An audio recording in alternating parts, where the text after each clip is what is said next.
O pão multigrãos de longa fermentação combina nutrientes com muito sabor e traz todos os benefícios de uma fermentação mais lenta.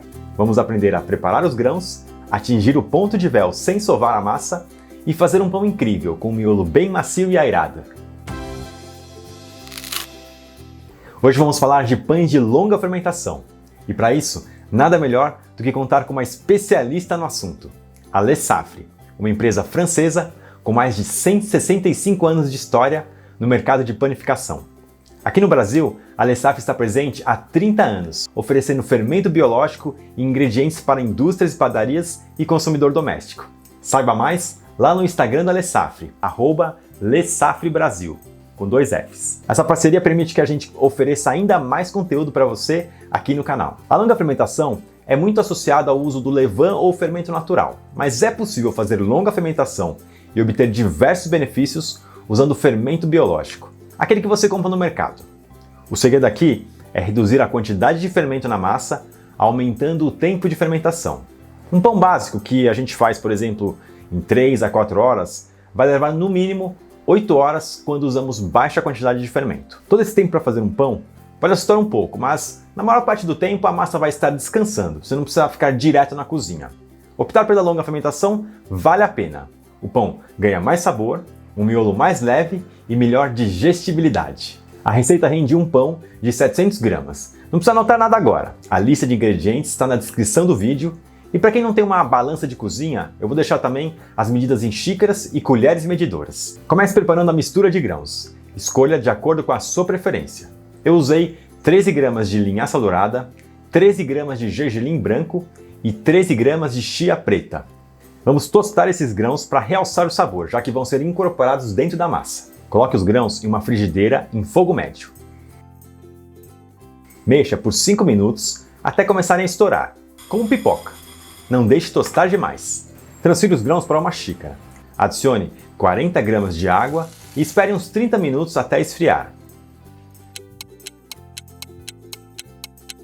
Agora vamos começar a nossa massa. São 400 gramas de farinha de trigo. Adicione 1 grama de fermento biológico seco instantâneo. 1 grama é bem pouco fermento e qualquer pequena variação na quantidade vai fazer uma grande diferença no tempo total de fermentação. Tem 2 maneiras de medir 1 grama de fermento. A primeira é usar uma balança de alta precisão. Existem alguns modelos bem acessíveis, que pesam de 0,1 a 500 gramas, geralmente utilizadas para pesar metais preciosos. A outra maneira é despejando um sachê de 10 gramas sobre uma superfície lisa. Divida na metade e você terá 5 gramas. Divida essa metade em 5 partes para obter 1 grama de fermento. Agora adicione 8 gramas de sal. Misture os ingredientes sólidos com uma colher e adicione os grãos que torramos anteriormente. Comece com 240 gramas de água, podendo chegar a até 280, dependendo da capacidade de absorção da sua farinha. Misture com uma colher até onde conseguir. Se necessário, use as mãos até agregar toda a farinha. A massa não chega a ficar líquida, mas fica bem grudenta. Se a sua massa estiver seca, pode adicionar um pouco mais de água. Apenas misture os ingredientes, não precisa sovar. Como a gente vai trabalhar com longa fermentação e uma massa bem hidratada, é possível substituir a sova mecânica por algumas dobras e um longo tempo de descanso. Não que a sova seja dispensável, mas para essa receita, o resultado com sova e sem sova é bem similar. Cubra e deixe descansar por 30 minutos.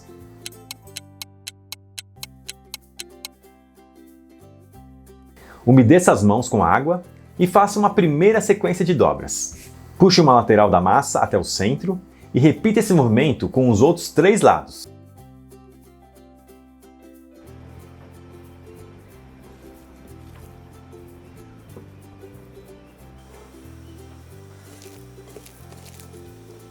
Cubra e aguarde mais 30 minutos. Umedeça de novo as mãos e realize uma segunda sequência de dobras. A massa estará um pouco mais firme, mas o glúten ainda não se desenvolveu completamente. Aguarde mais 30 minutos. Após 1 hora e 30 minutos desde que misturamos os ingredientes, a massa já deve atingir o ponto de véu. Faça uma última sequência de dobras e vamos deixar fermentar por 2 horas e meia.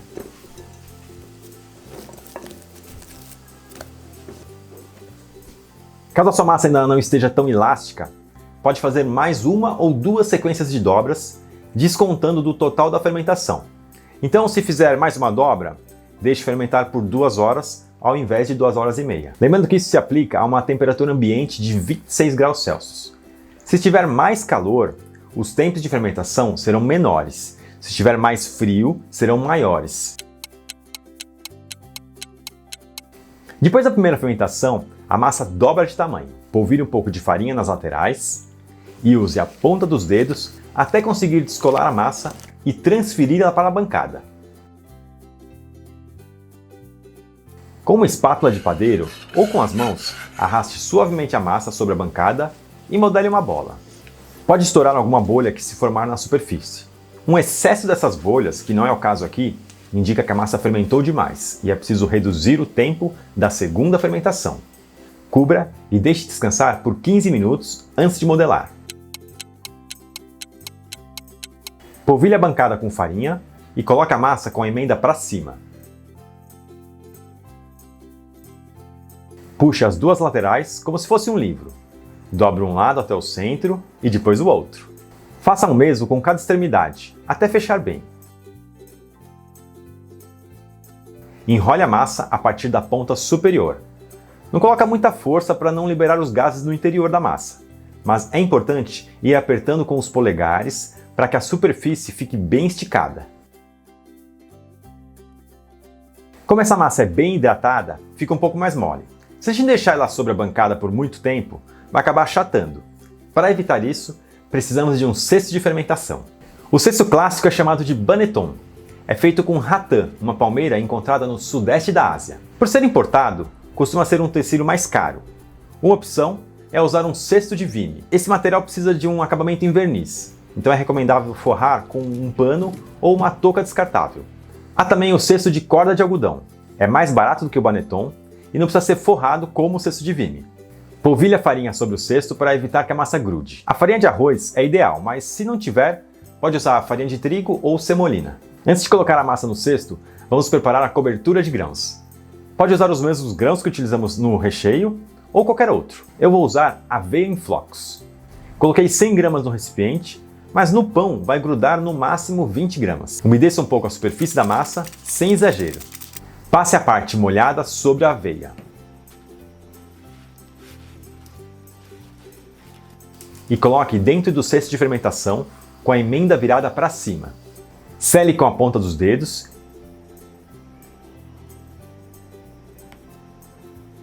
e polvilhe mais um pouco de aveia sobre o cesto. Cubra com um pano umedecido e deixe fermentar por 2 horas. Nesse momento, você pode estender ainda mais esse tempo de fermentação colocando a massa na geladeira. As 2 horas que faltam irão se transformar em 6 horas ou mais, dependendo da temperatura interna do seu equipamento. Mas se você está fazendo essa receita pela primeira vez, realize todo o processo em temperatura ambiente, como vamos demonstrar aqui. E em uma segunda fornada, tente usar a geladeira. 30 minutos antes de completar a segunda fermentação, vamos pré-aquecer o forno. Dessa vez, vamos usar uma panela de ferro para assar o pão. Ela distribui e conserva melhor o calor, permitindo um maior crescimento dentro do forno. O ideal é que seja uma panela de ferro, mas você pode usar uma panela de barro ou de aço inox. Apenas verifique se não há nenhuma peça de plástico ou madeira e se tem uma altura interna de no mínimo 12 centímetros. A panela é pesada e vai estar quente quando você for manipular. Se não sentir segurança ou não tiver os equipamentos necessários, é melhor usar a assadeira. Nesse caso, precisa fazer vapor dentro do forno. Eu vou deixar uma receita aqui no card, onde a gente demonstra esse processo. Ligue o forno a 250 graus Celsius e coloque a panela dentro para o pré-aquecimento.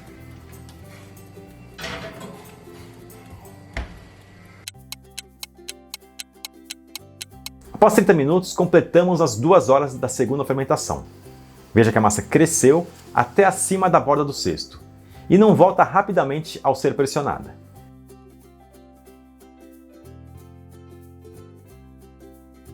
Use um papel manteiga antiaderente com o lado mais brilhante virado para cima. Vire o cesto de fermentação sobre o papel. A massa deve descolar com facilidade. Use uma lâmina de padeiro, uma faca de serra ou uma lâmina de barbear presa em um palito de madeira. Faça um corte longitudinal sobre a superfície, com a lâmina levemente inclinada. Usando luvas térmicas e com muito cuidado, retire a panela de ferro do forno. Abra a tampa, levante a massa segurando pelo papel manteiga e coloque dentro da panela. Tampe novamente e leve de volta ao forno. Mantenha a temperatura em 250 graus Celsius, com calor somente na parte de baixo. Depois de 20 minutos, abra o forno, retire a tampa da panela e deixe assar por mais uns 20 a 30 minutos.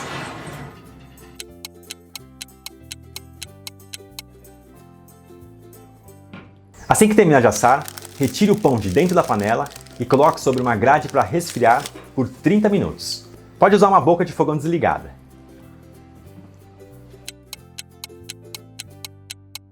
Veja como ficou lindo o nosso pão multigrãos. Por dentro, o miolo fica bem alveolado e com um aroma incrível de grãos tostados. Se você gostou do vídeo, não se esquece. Clica no botão de curtir e se inscreve no canal para receber notificações assim que a gente lançar novos vídeos. Até a próxima!